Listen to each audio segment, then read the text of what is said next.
Assalamualaikum warahmatullahi wabarakatuh. Di video kali ini saya akan menjelaskan tentang aritmatika, logika, perbandingan, variabel lokal dan publik, perulangan, percabangan, dan terakhir data objek pada JavaScript. Yang pertama dimulai dari aritmatika. Aritmatika sendiri adalah operasi perhitungan sederhana yang terdapat di JavaScript. Seperti pertambahan, pengurangan, pembagian, perkalian. Lalu di sini ada modulus juga. Nah, contohnya kita bisa buat di sini ya, H1 untuk judulnya, dan untuk hasilnya nanti kita keluarkan di bagian H2, dan lupa diberikan ID ya. Nah, selanjutnya misal sini kita gunakan variabel A, isinya 2, variabel B-nya 11. Nah, untuk operasi aritmatika itu bisa kita pertambahan aja. Misalnya sini variabel C berarti A ditambah B, berarti kan 2 ditambah 11.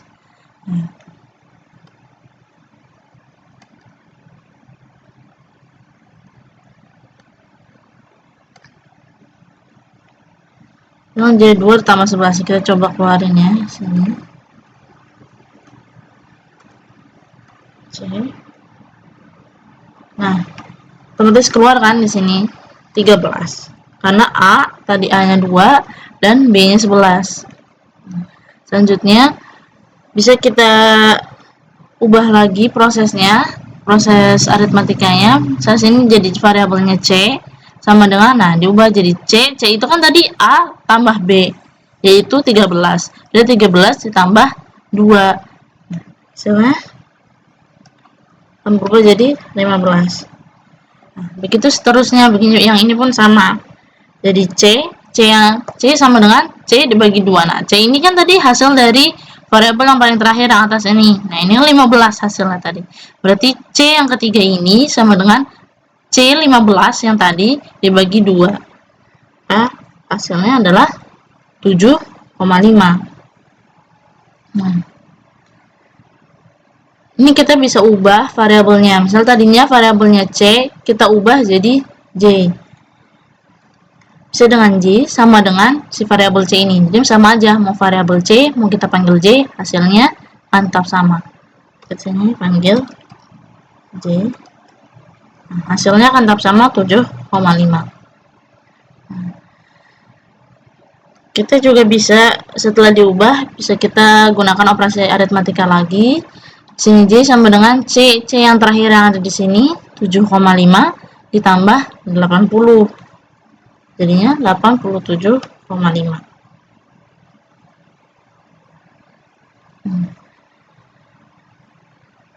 Sini juga bisa kita ubah lagi ya variabelnya, misal dari J jadi sonu. Nah, sonu sama dengan J dikurang 10. Jadi variabel J yang tadi kan 87,5 dikurangin 10. Maka hasilnya jadi, nah maaf ini dulu ya, kita ubah.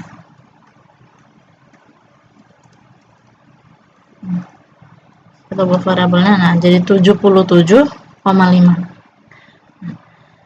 Yang selanjutnya di aritmatika juga ada augment assignment. Nah, augment assignment ini adalah digunakan untuk mempersingkat proses dari aritmatika. Misal di sini yang variabel sonu atas tadi itu kan ditulis sonu sama dengan J dikurang 10. Nah, ini bisa dipersingkat penulisannya jadi seperti ini saja. Cukup sonu. Nah, ini kita mau apa? Ditambah atau dikurang. Ini operasinya. Mau ditambah atau dikurang atau dibagi atau dikali sama dengan, nah 20 ini angka berapa?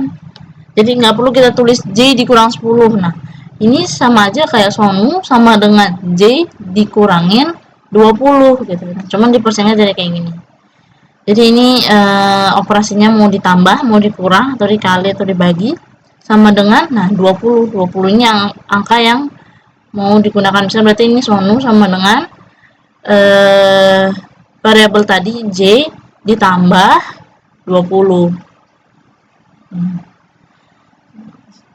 Kalau kita keluarin jadi 97,5.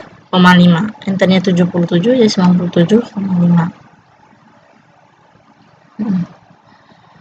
Nah, selain di aritmatika, selain ada pertambahan, pengurangan, pembagian, dan perkalian, ada juga namanya modulus, yaitu sisa dari pembagian.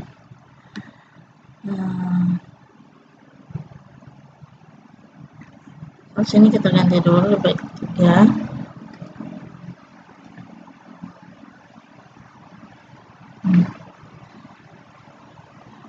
Lalu misal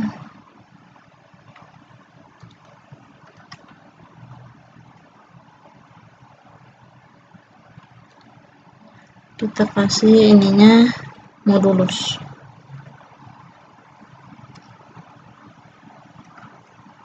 Nah, hasilnya jadi 15. Karena itu adalah hasil sisa dari pembagian.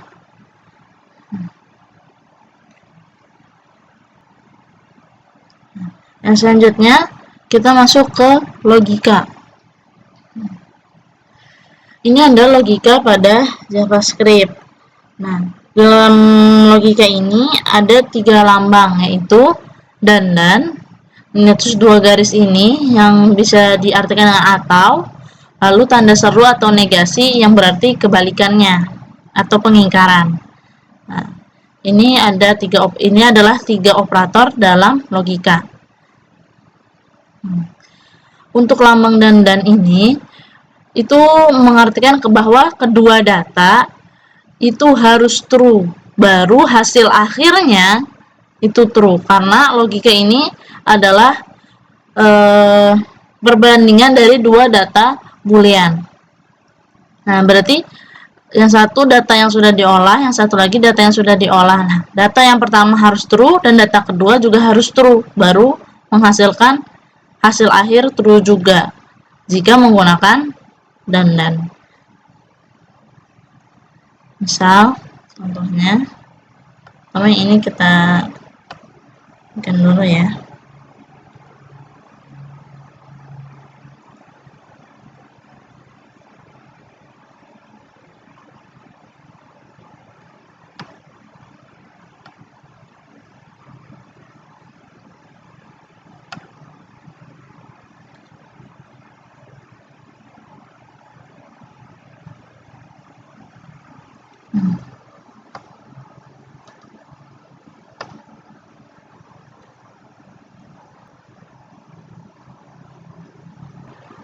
Nah, ini contohnya.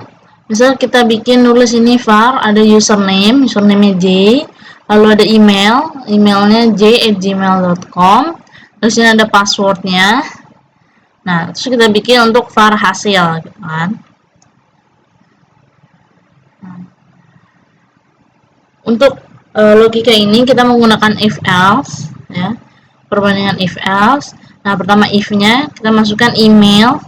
Nah, emailnya harus kita gunakan sama dengan 3 kali, yaitu berarti nilai dan tipe datanya harus sama, kan? Di J ini.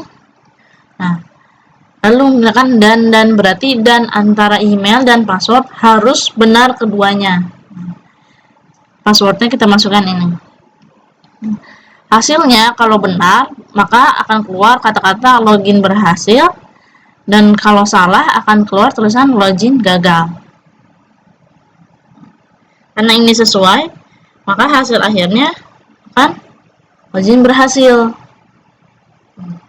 Kalau misal kita ganti email di sini, kita tambahin A. Nah, berarti kan di sini salah kan? Hasilnya menjadi login gagal.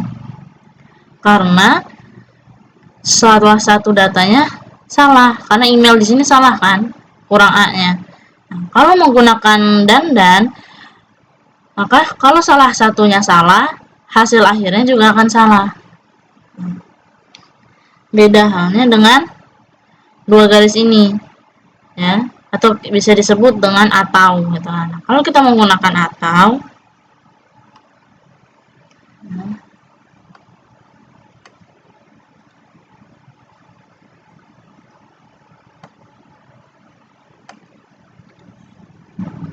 kalau kita menggunakan atau, walaupun salah satu datanya salah, dia akan hasil akhirnya akan tetap berhasil selama ada satu data yang benar, karena ini atau jadi bisa email, bisa password yang benar. Email atau password, bisa pilih salah satunya yang mana yang benar, maka hasilnya akan berhasil atau benar. Nah, kalau gagal itu jika kedua-duanya salah. Misalnya sini kan dua-duanya benar ya.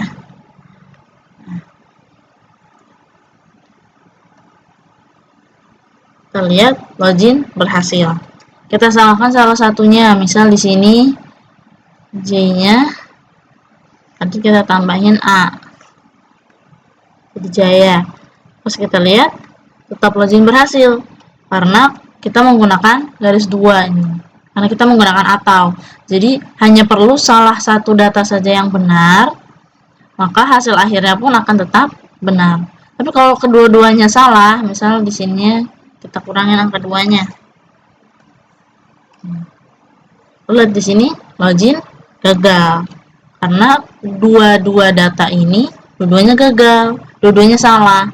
Maka hasilnya pun akan hasil yang salah.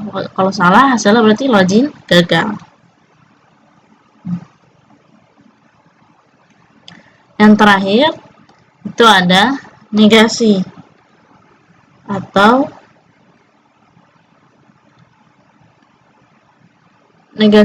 pengingkaran ataupun kebalikannya.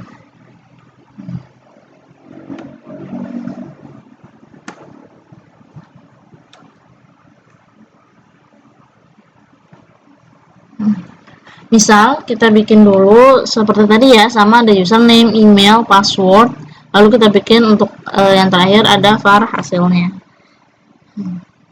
Untuk negasi ini, nah itu bisa kita bungkus dulu. Misal kita buat dulu logikanya. Di sini ada email, sama ya kayak tadi, emailnya isinya harus sama data dan nilainya. Di sini ada J, lalu ini kita pakai dan ya, jadi ada email dan passwordnya adalah ini. Kalau menggunakan dan berarti antara email dan password keduanya harus benar untuk menghasilkan hasil yang benar juga, mengeluarkan kata-kata login berhasil. Itu antara email dan password kedua-duanya harus benar. Nah, karena kita menggunakan negasi, kita bungkus dulu keduanya ya. Logika yang ini kita bungkus. Nah, logika ini kan kalau sesuai sama tadi, ini logikanya benar kan. So, kita hapus ini.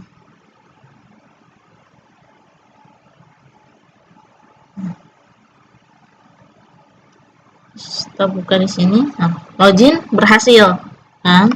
Karena kedua-duanya benar, antara email maupun password benar. Nah, tapi karena ini negasi, kalau negasi kita bungkus dulu kedua datanya. Nah, lalu kita tambahkan tanda seru atau lambang negasi di sini, bagian depan sini. Setelah kita bungkus, betulnya ini semua hasil dari sini sampai sini hasilnya benar. Lalu kita ingkari sama di sini, maka hasil akhir di sini jadi login gagal. Karena pengingkaran, harusnya dia login berhasil, kebalikannya, kalau kita tambahin lambang negasi, dia berubah menjadi login gagal.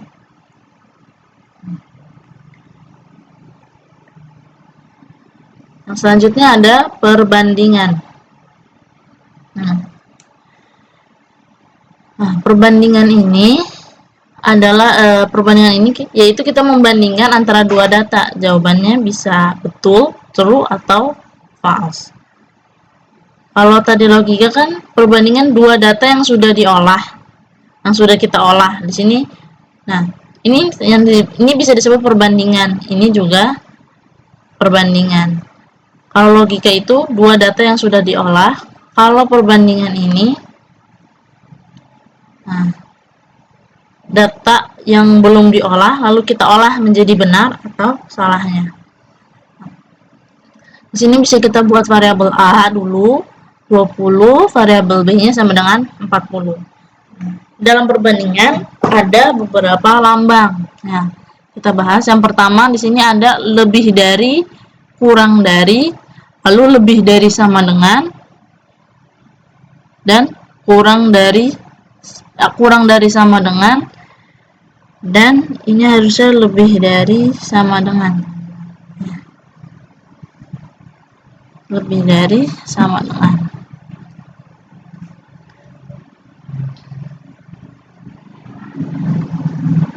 Nah, kalau if kita menggunakan ini ya, menggunakan if else.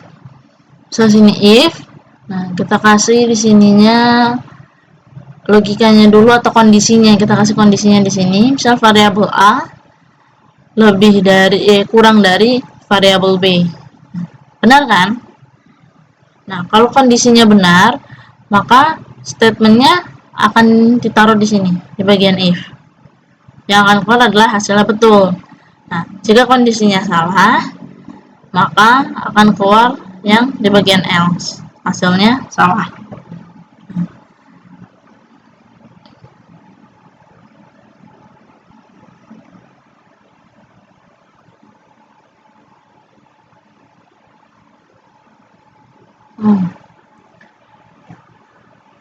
Nah, bisa kita lihat ya hasilnya. Nah, di sini kan A kurang dari B. Hasilnya betul ya. Untuk perbandingan pertama ini kita menggunakan yang warna ungu ya, yang ada di atas ini. Hasilnya betul karena benar kan, A-nya 20, maka A lebih kecil dari 40 yaitu B gitu. Jadi hasilnya betul. Misal kalau di sininya kita ganti lambangnya jadi lebih besar dari, maka hasilnya jadi hasil salah karena si kondisinya ini salah ya, tidak memenuhi dari variabel ini.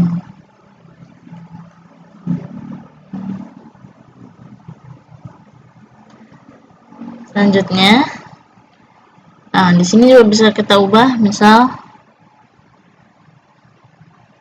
sini jadi 40. Di sini kita tulis A lebih kecil dari sama dengan. Terus kita ganti. Nah, hasilnya betul. Walaupun kita ada lebih kecil darinya, tapi di sini ada sama dengan. Jadi bisa lebih kecil atau sama dengan.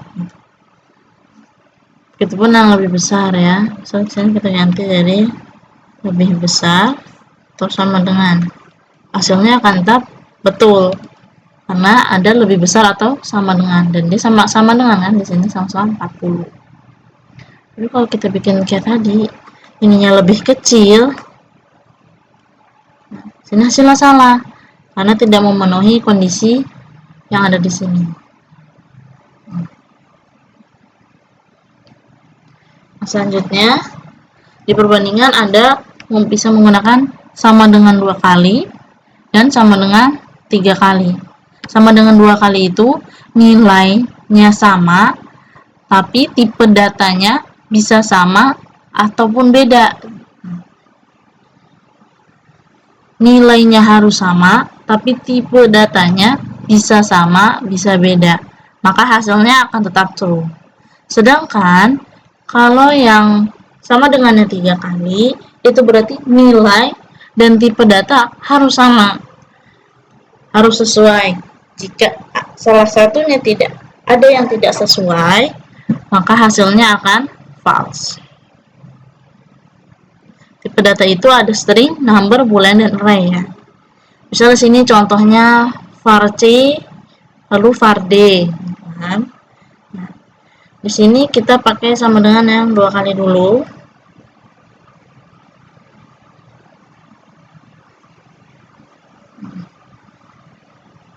Terus kita lihat hasilnya sama. Nah, karena dia sama, nilainya sama-sama 50. Tapi kalau kita pakai sama dengan 3 kali, hasilnya jadi tidak sama. Kenapa tidak sama? Karena dia beda tipe data. Yang pertama, yang C, tipe datanya ini number, sedangkan yang D, tipe datanya adalah string. Itu artinya tipe datanya beda kan? Sedangkan sama dengan 3 kali itu harus tipe data yang sama dengan nilai yang sama. Nah, karena ini tipe datanya beda walaupun nilainya sama, maka yang keluar hasilnya adalah yang ini, yang else, yaitu tidak sama. Selanjutnya di perbandingan ada ini tanda seru sama dengan dan tanda seru dengan sama dengan 2 kali. Nah, seperti tadi tanda seru ini adalah negasi atau pengingkaran. Ya. Contohnya di sini kita bikin seperti tadi ya, sama variabel C sama D.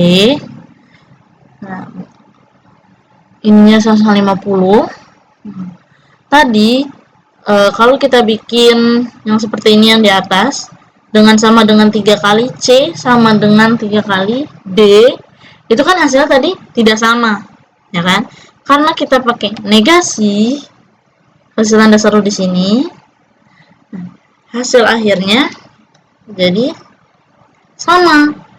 Harusnya hasilnya tidak sama, tapi jadi kebalikannya. Nah, itu pun misal kita bikin ini sama dengan jadi cuma 1. Nah, kita lihat dulu hasilnya kalau sama dengan di sini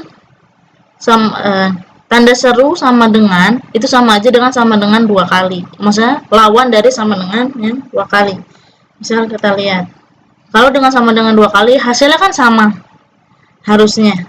Nah, tapi karena kita negasi, yang di bawah sini kita kasih negasi, yang harusnya hasilnya sama, karena kita negasi, hasilnya jadi tidak sama. Nah, karena negasi itu adalah pengingkaran. Ya. Jadi mengubah yang harusnya hasilnya sama, jadi tidak sama. Nah, selanjutnya kita ke variabel. Variabel di dalam JavaScript itu ada variabel lokal dan variabel public. Untuk lokalnya kita taruh di sini ya. Terus untuk publicnya ada di sini.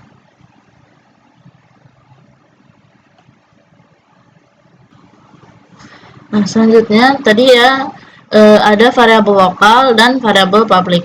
Nah, yang membedakan adalah dalam proses pengaksesan. Jadi variabel lokal itu harus diakses di dalam functionnya. Misalnya sini kita bikin function, ini nama functionnya ya, variabel lokal. Nah, kita kasih var kalimat, ya. Contoh perbedaan lain itu variabel lokal itu bisa menggunakan ini ya, tulisan var, let atau const-nya dari dalam. Terus ini isiannya ya, isi dari variabelnya ini adalah variabel lokal. Nah, lalu si variabel ini harus diakses di dalam function ini, dalam satu function ya. Si variabel ini harus diakses dalam satu function. Nah, kita tulis dokumen get element, ini lokal ya, ID yang di atasnya ini, lalu inner HTML kalimat. Nah, hasilnya bisa dilihat. Nah, keluar kan, ini adalah variabel lokal. Tapi kalau ininya kita akses di luar function,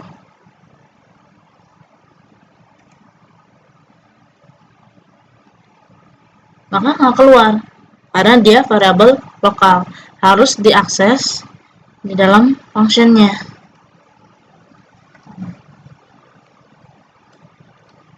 Baru keluar ya. Selanjutnya ada variabel public. Nah, variabel public ini itu variabel yang bisa diakses di luar dari functionnya. Jadi nggak harus dalam satu function kayak gini, tapi bisa diakses di luar. Contoh kayak gini. Ya. Sama ya, tadi kita bikin function, ini ada nama functionnya. Nah, ini untuk variabelnya. Nah, pembedanya kalau variabel lokal itu kita harus menggunakan ini, var, let atau const. Sedangkan untuk variabel publik itu nggak harus pakai, ya nggak perlu pakai si var ini. Dan variabel publik ini bisa diakses di luar. Contohnya sekarang, ini udah taruh di luar dari function kan. Kalau kita lihat, hasilnya tetap keluar. Ini adalah variabel public, tuh kan? Atau variabel global ya. Nah, contoh yang kedua misal, di sini ada const nama public, ini variabel global atau public. Karena kenapa dia disebut variabel global atau public? Karena dia ditaruh di luar function. Jadi dia bisa diakses dengan siapa aja, ya. Bisa diakses dengan komen apa aja, bisa diakses dengan codingan apa aja di bawahnya. Karena dia tidak dimasukkan ke dalam function ini. Jadi dia variabel global atau public. So di sini ada ini variabel lokalnya.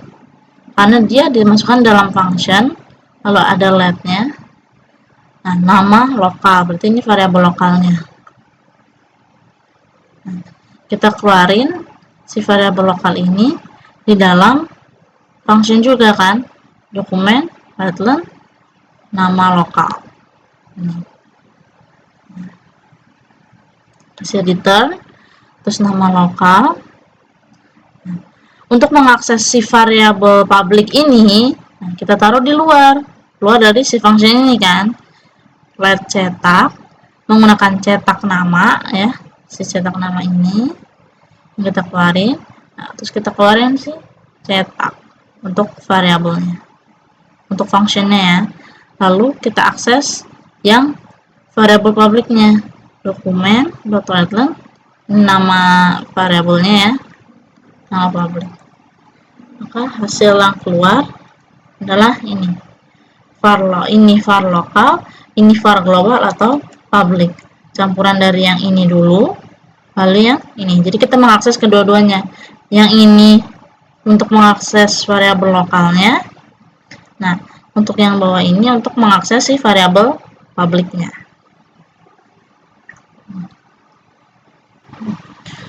Lanjut, yang selanjutnya itu ada perulangan dalam JavaScript ya. Di perulangan, untuk JavaScript sendiri, perulangan itu disebut juga looping ya.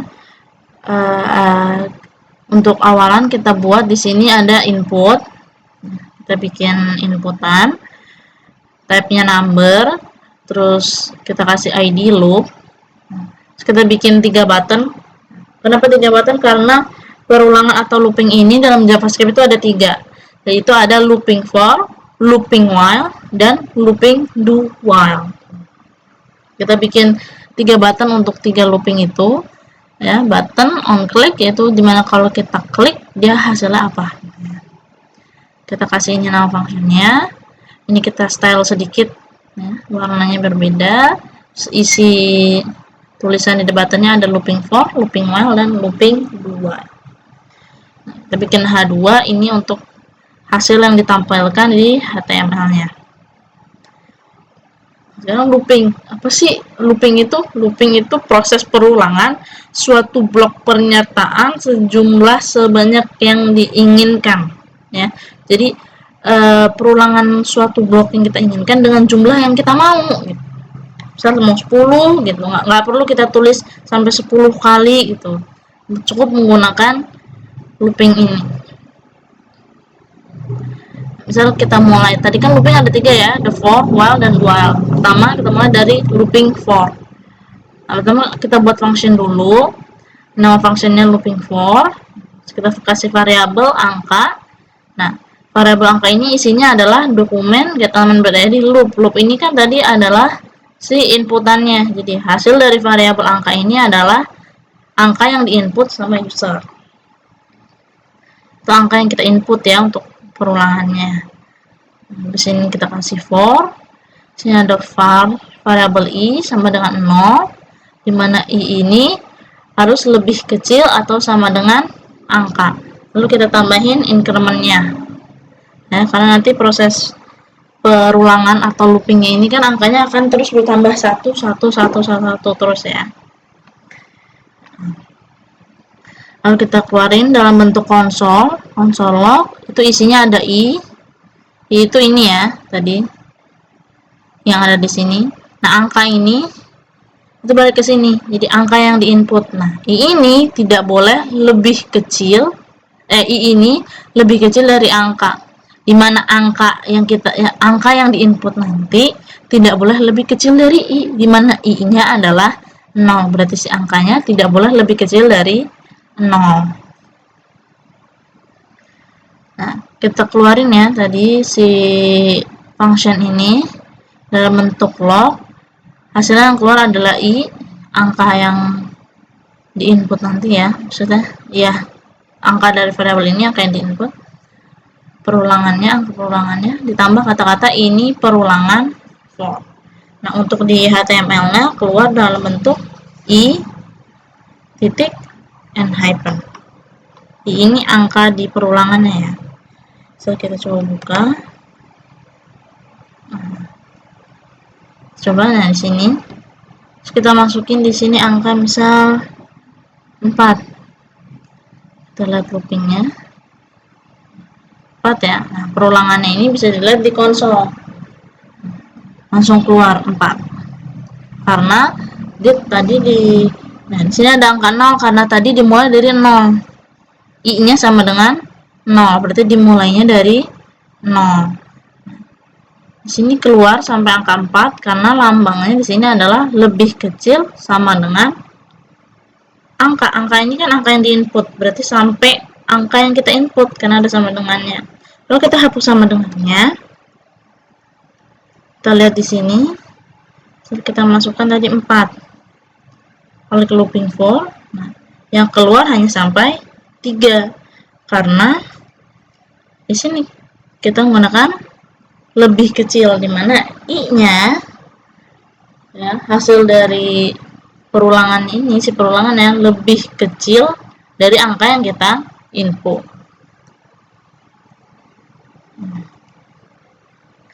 Selanjutnya ada perulangan while. Perulangan while kita menggunakan function sama ya kayak tadi, looping while. Lalu variabel, sini ada angka 2. Nah, angka variabel ini akan diisi dengan inputan tadi. Lalu let i sama dengan 1 ya. Berarti i-nya angka paling kecilnya harus 1 karena while-nya i lebih kecil sama dengan angka 2. Nah, untuk sebenarnya untuk 3 perulangan ini itu hasilnya sama aja. Yang membedakan itu hanya prosesnya. Kalau tadi di sini di looping for itu proses pengerjaannya langsung berbarengan ya, karena dia langsung di sini ya, proses ya, logikanya dulu mau seperti apa lalu langsung diproses perulangannya. Sedangkan kalau looping while ini dia akan ngebaca dulu si permintaannya ya, misal mau berapa kali diulang, baca dulu di sini. Nah, nanti langsung diulang, diproses perulangannya, baru di bawahnya ya, langsung diulang mau berapa kali, baru ditampilkan proses pengulangannya di sini. Setelah dibaca mau berapa kali diulang. So, contoh ya, kita masukin di sini angka 6, looping while. Keluar kan? Ini perulangan while, ini perulangan while. Hasilnya sama aja seperti looping for. Kalau kita kasih for nih, ini perulangan for, ini perulangan for, ini perulangan for, ini perulangan while. Ini keluar karena kita tadi tambahin di sini untuk ada yang bagian dokumen HTML-nya. Sedangkan kalau yang while ini kita untuk konsol aja. Sebenarnya hasilnya sama aja, yang membedakan hanya kalau dia diproses secara langsung karena ini dalam satu baris ya. Sedangkan kalau looping while itu dibaca dulu mau berapa kali perulangannya sesuai angka yang diinput, baru diproses si perulangannya di sini. Karena kan ini ada konsol log, isinya mau apa, lalu ada incrementnya. Nah, perulangan dual juga sama ya. Yang membedakan hanya dalam prosesnya aja, dalam penulisannya. Misal di sini kita tulis var angka, sama ya, ini var angka 3 ini untuk inputan. Lalu var I sama dengan 1, berarti angka paling kecilnya 1, ya, dimulai dari 1. Terus do console log. Nah, dia kalau tadi yang while itu dibaca dulu, ya, dia akan proses untuk membaca berapa kali perulangannya, baru ditampilkan perulangannya. Sedangkan do while itu ditampilkan dulu perulangannya, baru dia ngebaca mau berapa kali diulang si dokumen itu, si kata-kata itu. Nah, jadi kalau di sini dibaca dulu mau berapa perulangannya, baru dia keluarin perulangannya. Sedangkan kalau dua dikeluarin dulu perulangannya, dia akan ngeluarin 1 dulu dalam proses perulangan, baru dia ngebaca berapa kali mau diulang. Bisa 10 kali baru dia keluarin 10 perulangan. Kita coba di sini. Kita tulis 8. Looping 2. Langsung keluar ya, 8. Ini perulangan 2, ini perulangan 2. Jadi, hasilnya sama aja outputnya, yang membedakan hanya penulisan ini dan nanti proses pembacaannya aja. Nah, selanjutnya kita akan masuk ke percabangan. Percabangan dari JavaScript. Percabangan atau disebut branching adalah salah satu bentuk kontrol program berguna untuk mengatur alur jalannya program sesuai dengan suatu kondisi yang terpenuhi. Nah, di percabangan ini ada 6 percabangan dalam JavaScript. Yang pertama ada if, ya, if else, yang kedua, lalu yang ketiga ada if else if, keempat switch case, lalu yang kelima nested, yang keenam adalah ternary. Kita mulai dari if dulu. If itu kalau hanya ada satu kondisi saja. Pertama, biar mudah kita buat ini dulu ya. H1 untuk if, lalu H2 isiannya seperti ini, dan seterusnya hingga ke ternary. Ya. Lalu kita mulai dari if dulu. If itu kalau hanya ada satu kondisi. Kita bikin di JavaScript ini ada percabangan if. Kita buat variabel x sama dengan 10. Lalu sini if, nah, kita bikin kondisinya misal 20 lebih besar dari 5. Lalu kita bikin, kalau hasilnya benar, sesuai, kondisinya ini sesuai, maka hasilnya x lebih besar dari 5. Kita lihat ya.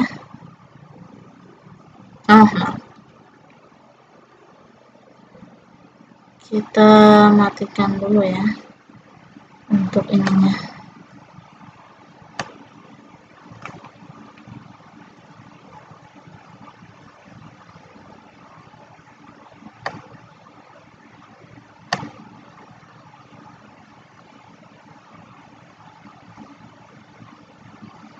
Kita matiin dulu ya.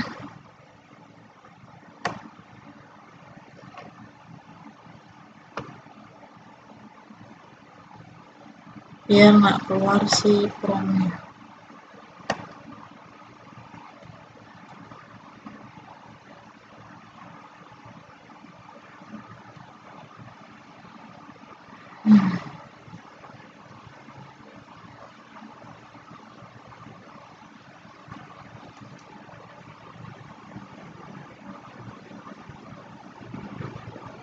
Masih loadingnya. Nah, sini nggak ada ya percabangannya. Nah, lihat percabangan if, karena dia benar keluar hasilnya ya x lebih besar dari 5. Sedangkan kalau kita salahkan si kondisinya, jadi lebih kecil misalnya, ini kan salah karena hanya ada satu kondisi, maka dia nggak keluar ya, karena kita hanya memberikan satu kondisi. Nah, jika salah nggak akan ada hasilnya. Tapi kalau benar ya tadi ya, keluar hasilnya x lebih besar dari 5. Nah, selanjutnya ada percabangan if else. Nah, percabangan if else adalah ketika dalam percabangan itu ada dua kondisi, maka kita menggunakan if else. Misalnya sini ada variabel y dan variabel z, ya, y-nya 10, z-nya 30. Kita bikin if, lalu masukkan kondisinya, dimana y lebih kecil atau sama dengan z. Kita bikin hasil dari kondisi pertama, jika benar, ya kita bikin dua kondisi ya, jika benar maka hasilnya adalah y lebih kecil dari z. Jika salah, maka hasilnya adalah Y lebih besar dari Z. Kita lihat hasilnya benar atau salah. Nah, hasilnya benar, Y lebih kecil dari Z. Karena di sini Y-nya 10 dan Z-nya 30. Lalu misal kita tulis di sini Y-nya 80, Z-nya 30. Dengan kondisi kita kasih Y lebih kecil sama dengan Z. Logika di atasnya ya, itu kondisinya. Maka dia kan salah. Maka yang keluar jadinya kondisi yang kedua, Y lebih besar dari Z, karena dia tidak memenuhi kondisi yang pertama, karena dia salah ya. Kan untuk yang pertama ini, untuk jika kondisi ini benar sesuai dengan kondisi yang sudah kita tulis, maka jika benar hasilnya keluar yang atas, yang ini ya. Jika kondisi ini salah ya, maka yang keluar hasil yang di bawah.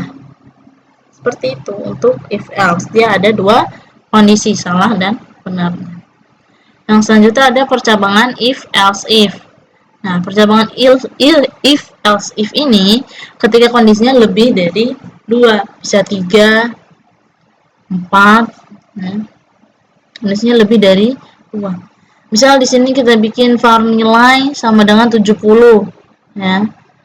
Lalu kita bikin if nilai, ini kondisi pertama ya, if nilai lebih besar sama dengan 90, jika nilainya lebih besar atau sama dengan 90, maka yang keluar adalah A, nilai A. Nah, kita bikin kondisi keduanya menggunakan else if, karena nanti akan ada yang lebih banyak lagi ya, kita pakai else if. Nah, karena kita akan memasukkan kondisi lagi, jadi harus tambahin if. Nah, kondisi yang selanjutnya adalah nilai lebih kecil sama dengan 75. Ya. Nilainya lebih besar atau sama dengan 75.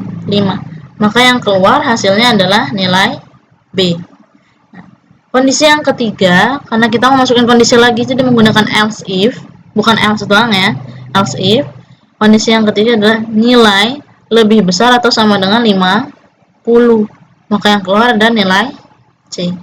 Nah, yang terakhir penutupnya kita harus gunakan else ya, harus tetap ditutup menggunakan else ya, menggunakan else lagi untuk yang terakhirnya.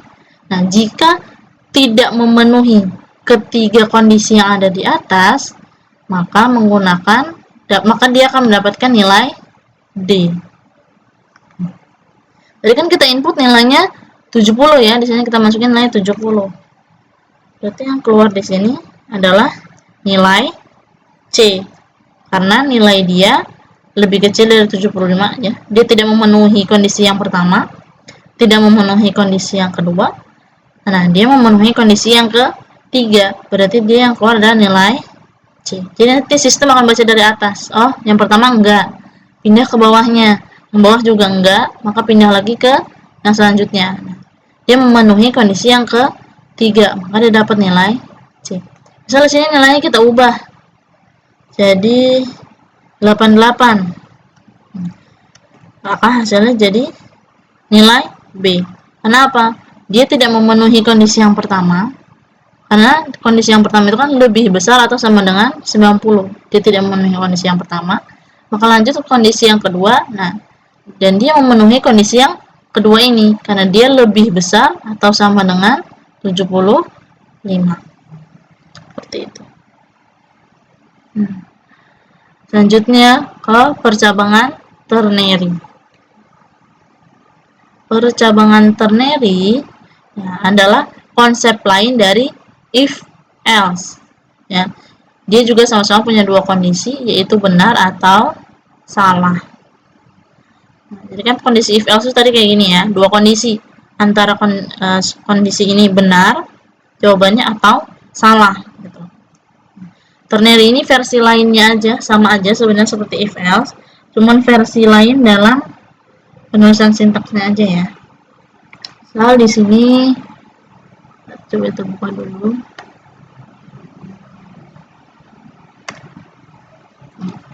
Kita menggunakan from ya. Sini ada var pertanyaan menggunakan prompt. Pertanyaannya adalah apakah J ganteng? Nah, untuk jawabannya kita menggunakan var pertanyaan. Nah, pertanyaannya kita bikin otomatis jadi to uppercase ya, karena kan jawaban user itu beda-beda ya.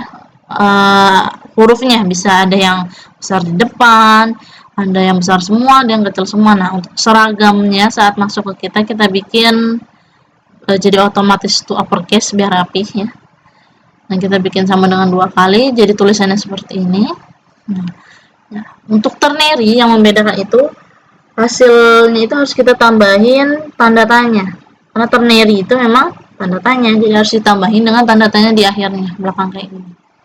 Nah, baru setelah tanda tanya, kita masukkan jika benar, ya jika jawabannya benar, yang keluar hasilnya ini, ya benar J ganteng.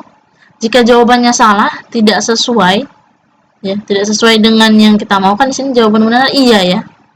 Nah, jika tidak sesuai dengan yang kita mau, maka jawabannya jadi salah. Nah, kalau salah yang keluarnya jadi salah, J ganteng kok gitu.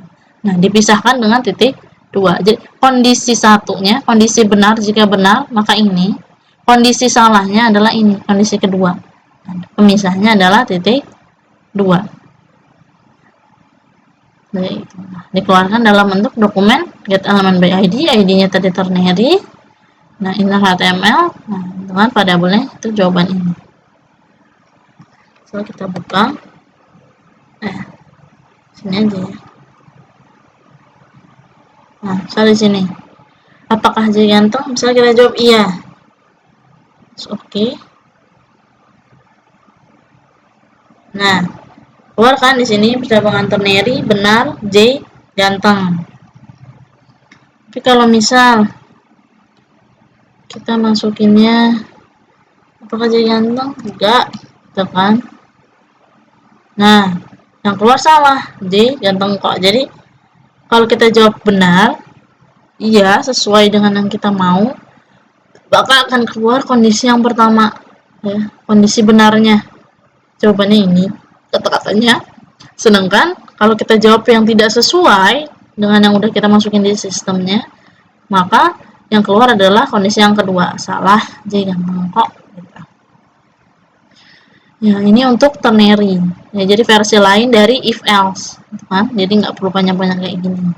Cuman kalau ternary harus ditambahkan tanda tanya. Nah, yang selanjutnya ada perbandingan atau percabangan nested, ya, nested branching. Ini kita ini dulu ya.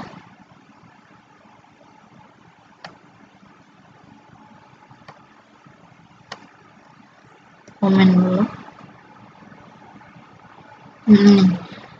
Perbandingan nested.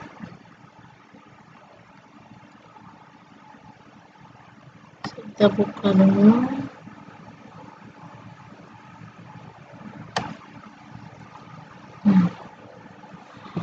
Perbandingan nested. Perbandingan nested ini atau nested branching adalah percabangan bersarang atau dalam percabangan ada percabangan lagi. Jadi ini percabangan bersarang ya. Udah bercabang, dalamnya ada percabangan lagi.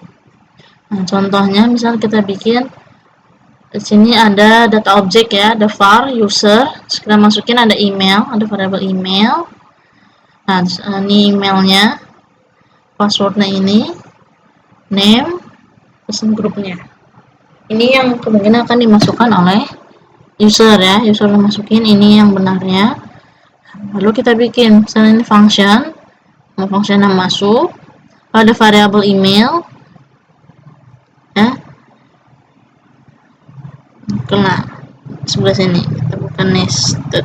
Nah, nested ini kan kita kasih ada label ya, kasih input dengan ID email, kita kasih label ini untuk nama aja ya.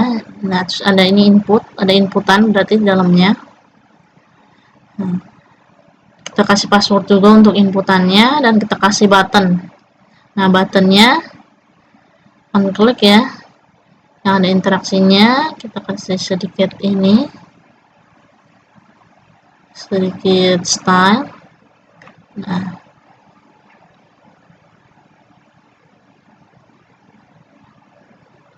ini kita kasih tulisan hasilnya juga di sini.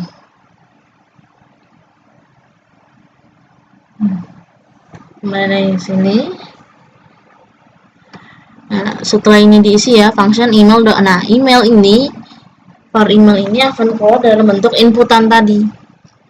Ya, jadi apa yang diinput sama user, lalu passwordnya juga sama dalam inputan yang dimasukkan sama user. Nah, baru di sini menggunakan if. Nah, kondisinya yang pertama yaitu si email, ya, user ini, si emailnya ini, ya, email ini harus sesuai dengan email yang dimasukkan sama user. Jadi email ini kan email yang sudah sesuai ya, yang sudah benar, email benarnya yang ada di data, harus sesuai dengan email yang nanti akan dimasukkan sama si user dalam prompt-nya, dalam inputan. Nah, nanti sistem akan membaca pertama dari sini dulu emailnya, sesuai tidak. Kalau sesuai, maka akan lanjut ke kondisi yang selanjutnya, yaitu ke password. Password juga harus sesuai antara email, antara password yang ada di sini yang kita punya dengan password yang nanti dimasukkan oleh user dalam input. Kalau ini terpenuhi sesuai benar, maka akan lanjut ke yang selanjutnya, proses selanjutnya, yaitu user group. Ya. Kalau grupnya sesuai sama n hyphen, nah, setelah nanti diklik buttonnya, maka dia akan replace, pindah ke halaman selanjutnya di sini. Nah, akan tetapi jika dia salah, misal di sini dia masukkan email, ya, email yang dia masukkan ternyata salah, tidak sesuai dengan yang ada di sini, maka dia akan masuk ke kondisi salahnya, yaitu dia akan ada tulisan email salah dan gak akan lanjut ke proses selanjutnya, ke password ataupun ke group. Nah, misal ternyata emailnya dia benar, dilanjutkan ke password. Pas masuk ke password, ternyata passwordnya salah, maka akan keluar alert password salah. Seperti itu. Contohnya di sini. Misal nih, pertambangan listed ya. Sekarang ada email dan password. Dan kita udah buat tombolnya tadi ya, buttonnya. Misal kita masukkan emailnya ini deh. Terus passwordnya asal aja ya. Pas kita klik login, email salah, ada alert ya, peringatan email salah, dan dia nggak akan masuk ke password, email salah. Misal kita ganti, kita bikin sini emailnya yang sesuai ya, kayak tadi. Jadi kita copy aja dari sini.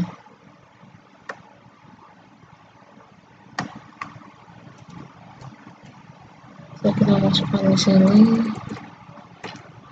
Nih, lalu kita masukkan passwordnya.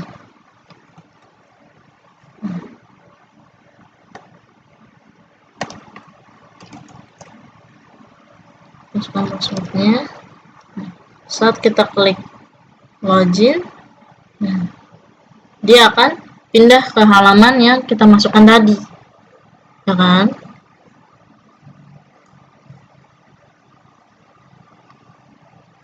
Tapi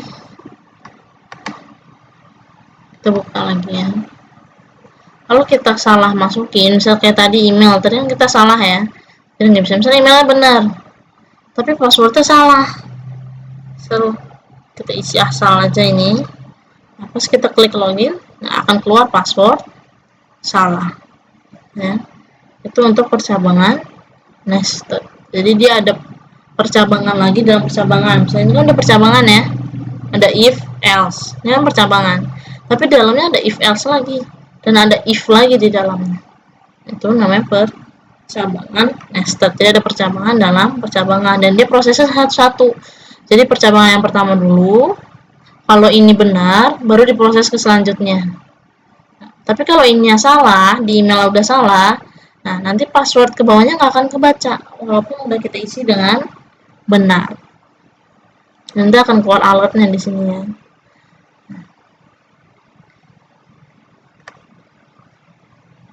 Kita lanjut ke percabangan selanjutnya. Nah, yang selanjutnya ada percabangan switch case. Nah, apa sih percabangan switch case itu? Nah, percabangan switch case itu adalah bentuk lagi dari if, else, if. Yaitu dalam percabangan ini bisa banyak kondisi juga sama seperti if, else, if, namun bentuknya saja yang berbeda. Ini sama ya, kayak if, else, if. Nah, di sini caranya harus kita kasih switch terus true ya. Jadi kondisi benarnya.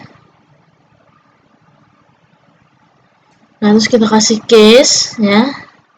Kasusnya atau kondisinya. Misalnya nilai, variabel nilai. Nah, itu misal lebih besar sama dengan 90. Jika nilainya ini lebih besar sama dengan 90, maka hasilnya yang dikeluarkan adalah A. Nah, kita keluarin hasilnya, benarnya seperti ini. Hasil ya, pakai dokumen dengan ID, menggunakan dokumen get element by ID.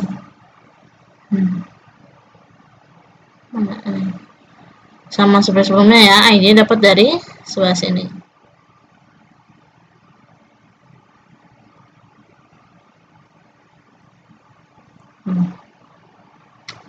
Ini kondisi yang pertama, yaitu di mana nilainya lebih besar sama dengan 90.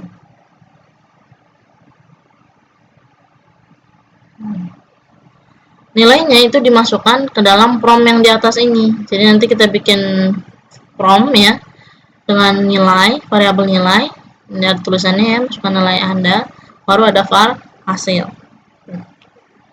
Nilai ini dapat dari sini kan, nilai yang kita input di prompt tadi, yang user input di prompt, jika lebih besar atau sama dengan 90, maka hasil yang keluar nanti adalah A. Ya. Dimana si hasil ini akan dikeluarkan di bagian ID switch case. Nah, switch case ini kan, ID switch case ini ada di H2 ya. H2 yang ada di sini. H2 style ID switch case. Nanti akan dikeluarkan di sini hasil nilainya. Nah, kita bikin kondisi yang kedua. Nah, kondisi kedua ini dipisahkan, kita menggunakan pemisahnya break. Kenapa digunakan break? Biar nanti jika kita masukkan nilai dan ternyata nilainya sudah memenuhi kondisi yang pertama, nah dia akan berhenti di sini, nggak akan membaca kondisi-kondisi di bawahnya, karena sudah sesuai dengan kondisi yang pertama. Kita kasih break. Sini nilainya kita kasih ya. Selanjutnya untuk kondisi selanjutnya misalnya 80 hasil B, kondisi selanjutnya 70 dengan hasil C. Lalu kondisi selanjutnya jika 60 maka D. Nah, yang terakhir jika tidak memenuhi semua kondisi yang ada di atas ya, maka misal hasilnya nilai kecil banget nih ya, lebih kecil dari 60. Berarti kan tidak memenuhi semua kondisi yang ada di atasnya. Maka kita kasih nilai paling akhir yaitu E. Kita coba sini.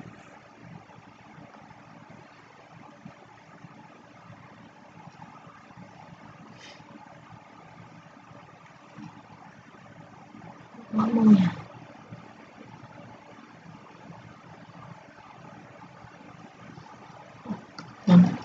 Nah, misal sini masukkan nilainya, misal kita masukkan nilainya 97. Wah, oke. Nah, cuma switch case ya, keluar A hasilnya.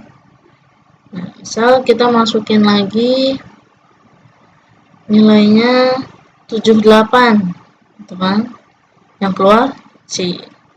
Karena 78 itu tidak memenuhi kondisi yang pertama, ya, maka dia pindah ke kondisi yang kedua, tidak terpenuhi juga, dia pindah ke kondisi yang ketiga. Sistem akan membaca kondisi yang ketiga, pas baca toh ternyata sesuai, maka keluar hasilnya C. Nah, ke contoh yang lain, tadi kan kita ngasih 97 ya, yang keluar hasilnya A. Itu keluar A karena kita menggunakan break di sini. Jadi setelah dia membaca kondisi yang pertama sesuai, maka dia akan berhenti di sini. Tapi kalau kita hapus breaknya, terus kita masuk ke sini, kita kasih nilai tadi 97, oke. Nah, yang keluar B, bukan A. Karena apa? Dia tidak ada pemisah. Jadi setelah baca, dia akan terus baca sampai ke yang paling bawah. Nah, sampai ke sini. Karena di sini ada break kan? Nah, break ini yang misahin. Kalau nggak ada break, dia akan baca sampai sini. Dia memenuhi kondisi pertama, jadi lanjut ke kondisi selanjutnya.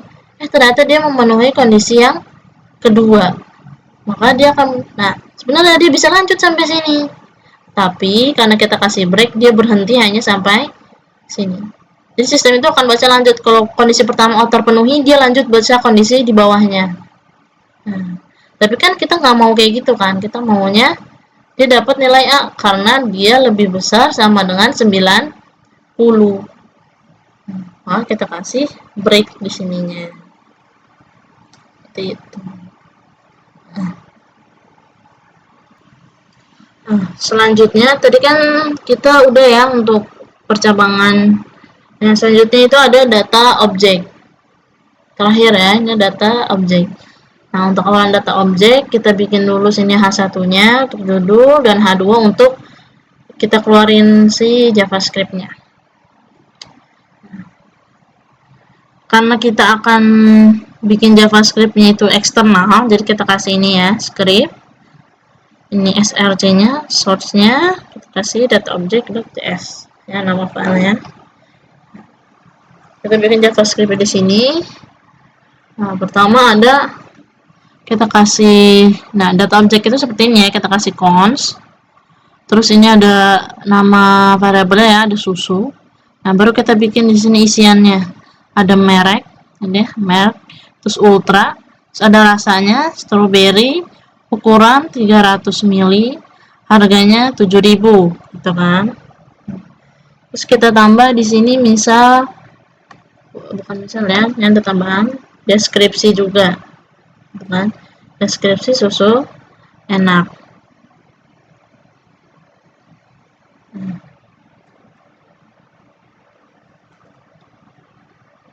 Deskripsi susu enak. Nah, kita keluarin di sini. Keluar ya. Di sini ada tadi mereknya, ini rasa, ukuran, harga, dan deskripsinya. Udah keluar semua. Misal kalau kita, nah ini untuk mempermudah ya, jadi data objek itu biar kita nggak usah nulis ini misal var apa atau cons apa, let apa terusnya. Jadi ini udah masuk dalam satu kesatuan ya, dalam satu variabel cons susu. Ya, ini isinya udah langsung mencakup ini.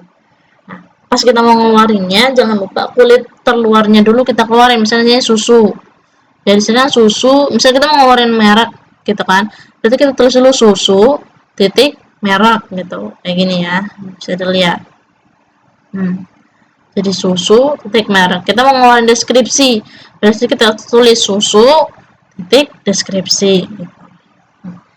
Misal selanjutnya di sini kita mau nambahin untuk bagian deskripsinya, mau ditambahin kata-kata lagi, misal kayak di sini aja yang udah dibuat, misal merek berarti kan ultra, terus yang enak itu rasa strawberry, jadi deskripsi susu enak. Nah, bisa kita tambahin ya kata-katanya kayak gitu, isinya ada mereknya, ada itunya. Nah, kalau mau ditambahin itu kita bisa pakai ini, kita kasih